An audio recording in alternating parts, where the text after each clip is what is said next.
அன்னைக்கு அந்த சக்தி நிகழ்வுல இங்க பாருங்க என்ன சொல்றாரு.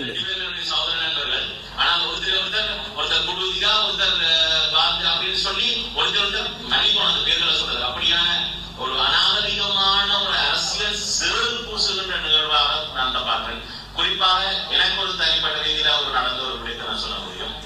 என்னுடைய கட்சி செயலாளர், அதாவது சிலருக்கு சுதந்திர கட்சியுடைய செயலாளர், இன்றைக்கு தனிப்பட்ட ரீதியில என்னுடைய மக்களுக்காக நான் ஒரு தீர்மானத்தை தேர்தலுக்காக எடுத்து விட்டேன் என்ற அடிப்படையில் அவர் ஒரு மேடை, ஒரு அரசியல் மேடையில், அதாவது எதிர்கால ஜனாதிபதியாக ஜனாதிபதி வேட்பாளர் என்ற மேடையில அவருடைய நோக்கம் என்ன நான் தான் ஸ்ரீலங்கா சுதந்திர கட்சியிலேயே தம்பி உங்களுக்கு தெரியுமோ இல்லையோ கை சின்னத்துல போட்டிட்டு வேண்ட ஒரு உறுப்பினர் மாவட்டத்தில் அதிகமான அது யார் மாவட்டத்தில் இருக்கும் இலங்கையிலேயே கையில போட்டிட்டு வேண்ட ஒரு உறுப்பினர்.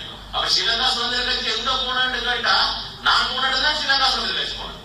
அப்ப செயலாளருடைய தேவையாக இருந்தது என்னை கொண்டு போய் ஒரு இடத்துல சேர்க்கிறது. அப்ப சேராத பட்சத்துல என்னத்தை சொல்லலாம்? அப்ப சொல்லேங்க ஆதாரத்தோட சொன்னா அதுக்கான கதையை சொல்லணும்.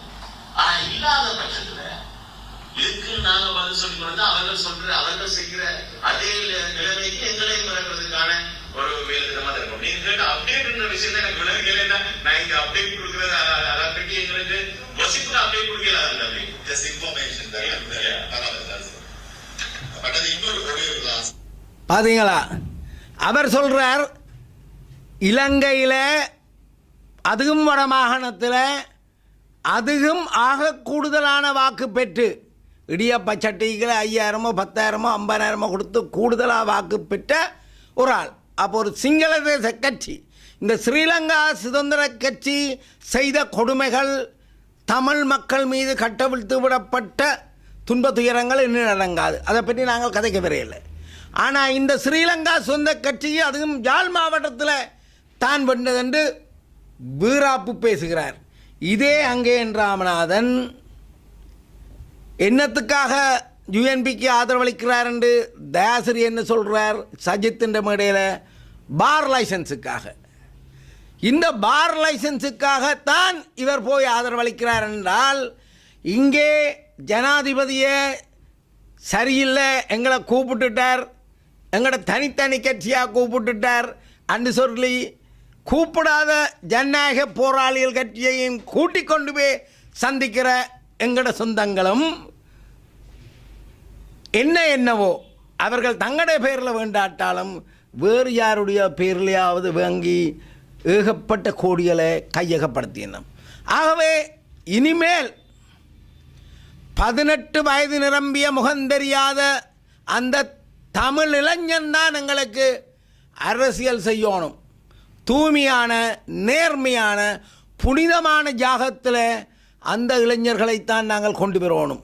இங்கே பாருங்கள், இது commissioner of general of excise 353 கோட்டை ரோட் ஸ்ரீ ஜெயவர்த்தனபுர அண்டத்தில் லெட்டர் வந்திருக்குது. அதில் போட்டிருக்குது FL04 liquor licence number 159 Thondaman Nagar Kilinochchi. யாருக்கு வந்திருக்கு? சதாசிவம் ராமநாதன், ரஸ்போஸ் பிரைவேட் லிமிடெட். பிரஜைகள் ஆலோசனை சபைக்கு சபை ஏகப்பட்ட ரைட் ஆஃப் இன்ஃபர்மேஷனில் ஏகப்பட்ட விடயங்களை இந்த இது சம்பந்தமான எக்ஸைஸ் பிரிவிடம் கேட்டிருக்குது. இந்த யார் கையெழுத்து வச்சிருக்கார்? சதாசிவம் ராமநாதன். போயும் தம்பி அங்கே எனக்கு விஷயம் விளங்காமல் வாயை கொடுத்து புண்ணாக்கி போட்டார். அதாவது எல்லாரும் வேறு யாற்றியோ பேரில் பினாமின்ற பேரில் கொடுத்து 3 கோடி 5 கோடி என்று கையகப்படுத்தி போட்டு எங்களுக்கு ஒன்றும் இல்லைன்னு தட்டி போட்டு போகிறார். தம்பி ஸ்ரீதரன் கனவரிசமாக சொன்னது என்ன? கிளிநொச்சிக்கு பார் இல்லை என்று. ஐயோ, 2500 3000 ரூபா உழைச்சி கொண்டு போகிற எங்களோட மலைய சொந்தங்கள் அங்கே கூட அப்படி இருக்கணும். என்ன வந்தாலும் வறுமப்பட்ட கஷ்டப்பட்ட சனம் அந்த காசோட மனுஷிட்ட போனால் அவள் பாவம் சோத்தையும் சமைச்சு அடுத்த நாளும் சோறு சமைக்கிறதுக்கு ஏதாவது செய்யலாம். இப்போ என்ன செய்யிருக்கார், பார்களை ரோட்டில் கரடிப்போட் சந்தியில் முன்னுக்கு பார் இருக்குது. அப்போ என்ன செய்வான், 2500 முடிச்சு போட்டு மனுஷிக்கு போட்டு அடி என்று அடித்து அங்கே பிள்ளைகளுக்கும் சாப்பாடு இல்லை, வாழ்க்கையே சோகமயம்.